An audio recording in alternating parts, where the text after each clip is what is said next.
It's a bunch of rats that grew up eating cats. After eating the cats, they started to kill the children. No child in the village has an intact ear. The reason why the rats are so rampant here, it's because of the witch's curse. 3 years ago, there was an outbreak of leprosy in the village. The mayor mercilessly drove the patients to the mountains and left them to fend for themselves. The kind witch saw the villagers' pity, so she led them to build a new village on the mountain. Later, due to the impact of the war, the village chief took the villagers to the mountain for refuge. In the face of the chief's pleas, the witch refused to take them in. When the village chief saw this, he intentionally strangled a child and cried. As expected, listening to the child's miserable cries, the witch's heart softened. She finally took the chief and the others in, but I never expected the village chief would never change. After settling down, he immediately broke the bridge, together with the villagers. They tied up the witch and the leper, and put them in the woodshed. Half a month later, when the villagers opened the door to the woodshed again, they were shocked by the scene in front of them. They saw that all the lepers were dead. Only some broken limbs and arms eaten by rats were left behind. But what we didn't expect was, she miraculously survived by eating rat meat. Look at these heartless robbers in front of her. She put the worst curse on them. 진짜 손님이 온다. 달이 없는 밤과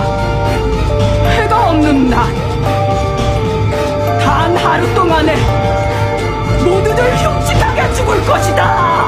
The witch cursed that they would all be killed in one day. The mayor of the village was furious and frightened. He ordered the witch to be locked in the woodshed. She was burned alive. After that, the curse was like a cloud. They were terrified of visitors from outside. But despite their caution, things seemed to be going the way of the curse. First, after the death of the witch, there was an outbreak of rats in the village. The mayor and his son tried everything they could, but nothing helped. Instead, they became more and more aggressive. They ate cats. They even ate people. Everyone lived in fear all day long. Until one day, a father and son appeared. The man's name was Lung. He was a crippled musician. Because of his son's lung disease, he wanted to take him to Seoul to see a doctor. But his son couldn't walk anymore, and he happened to be passing through the village. Aryang asked the mayor to let them stay the night. But the villagers were afraid to face a guest from outside. The villagers were all afraid. Naturally, the chief refused him. But soon, they changed their minds. Because they learned from Lung's son, Lung could get rid of rats. It was a great thing for the village, so they didn't care about the curse. They all asked him to stay. The village chief even boasted, as long as Lung could get rid of the rat infestation, he would give him a cow as a reward. In order to destroy the man-eating rats, Lung sprinkled the rat's favorite powder on the road, from the cave to the village. Each branch road connects to the main road, to form a transportation network, so the rats would follow the favorite smell, all the way to the caves. Then we'll block the holes with rocks, and we'll have them all in one place. How do you force the rats out of their nests?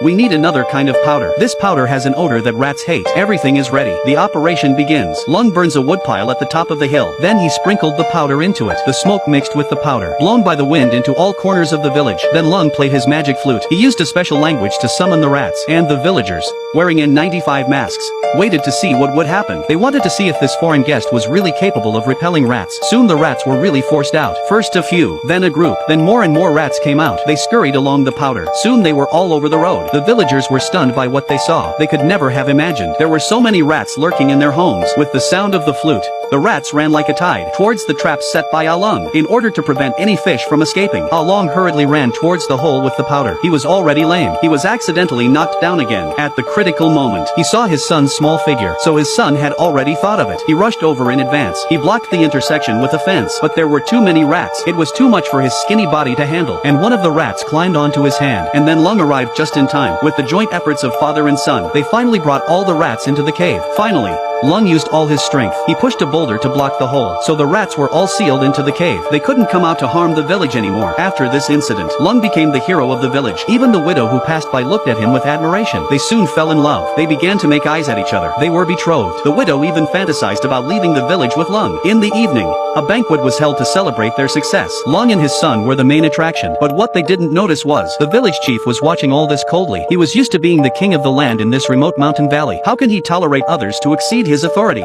And more importantly, he has not forgotten the curse in his heart. That's why Lung and his son must die. The first step was to make the villagers who trusted Lung turn against him. He and his son told everyone that Lung was actually a war spy. He had the evidence. The smoke could be a signal to the enemy, and harboring a spy is a capital offense. The villagers were horrified. They said they'd get rid of Lung and his son. At that moment, Lung has already made plans. He'll take the widow away from here tomorrow. But before leaving, he must ask the village chief for money. After all, that's what the chief promised him. Besides, He needed money for his son's treatment. Then Lung came to see the chief, but he didn't notice. Everyone was looking at him like they wanted to eat him. Then the village chief took out a pile of money. He asked Along to take it. Along was so grateful, but as soon as he stretched out his hand, ka-ching, 2 of his fingers were cut off by the mayor's son. Then the mayor emptied his bag. He pulled out a note written in English and showed it to everyone. He said it was evidence of espionage. This must be the information Lung gave to the enemy. The villagers were convinced. They all punched and kicked Lung, but they didn't realize that the note, it was the address of the hospital where Lung was treating his son. At that moment, someone saw the widow not far away. The widow was trying to protect herself, accused Lung of being a spy, and urged herself to run away with him. After saying that, she turned around and left, but the next moment, she came out covered in blood, with a knife stuck in her abdomen, and then she was chanting something. It was the curse of the last witch. 밤엔 달이 없는 하루 사이에 아이들은 살까 죽을까.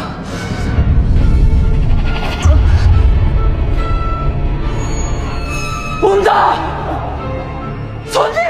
A guest from outside will kill all the villagers. Could this guest be Lung? The villagers are terrified. In fact, the mayor is already determined to kill Lung and his son, but for the sake of his image in the villagers' hearts. On the surface, he just kicked the father and son out of the village, but secretly he poisoned the rice balls and secretly put it in Lung's bag. On the way, Lung fell asleep due to his weakness, and his son was too hungry. He took a bite out of the rice ball, but within a few steps, he spat out blood and fell to the ground. The death of his son broke Lung completely. He vowed to avenge his son's death. He chopped off his hand himself, and then fed the flesh to the man-eating rats, to make a pact with the rat. As long as the rat can help him fulfill his vengeance, he was willing to sacrifice his own body. Then he burned his son's body. Then he sprinkled it with rat-repellent powder. Then he put the rest of the powder all over his body, so the rats wouldn't eat him. After all this, he played the magic flute, and used his blood as a guide. He took the rats to the village, and by this time, the whole village was covered in fog. This powder has a hypnotic effect on humans, so the villagers slept deeply. When they feel something unusual, lift up the quilt. Their legs had been eaten by rats. The mayor's son was also awakened by a rustling sound. He got up and looked. He was surrounded by rats. He was so scared that he hid in the cat's cage, but he fell down and opened the door in the process. A swarm of rats pounced on him. The mayor was also awakened. He called out his son's name, but the rats were closing in on him. He ran back to his room. He opened the closet. Inside was a military uniform. It turned out that he was the traitor who had defected to Japan. The mayor fled to the house with his saber. He saw Lung coming through the smoke. He finally realized what had happened. 다시 왔구만요,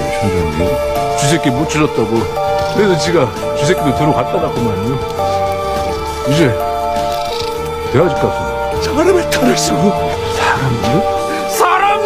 In front of him were rats. Behind him was Lung, who had come to take revenge. In a state of panic, the mayor climbed onto the swing, but the rope was tampered with by his son. He wanted to harm Lung's son. Instead, he became a tool for his father. The mayor fell to the ground. He was instantly swallowed by the rats. Soon there were only traces of blood on the ground. After dawn, some of the surviving children couldn't find their parents and panicked. Then the familiar flute sounded again. Lung was dressed as a clown. The children naively thought the village was having a party, so they all followed Lung excitedly. They walked towards the cave.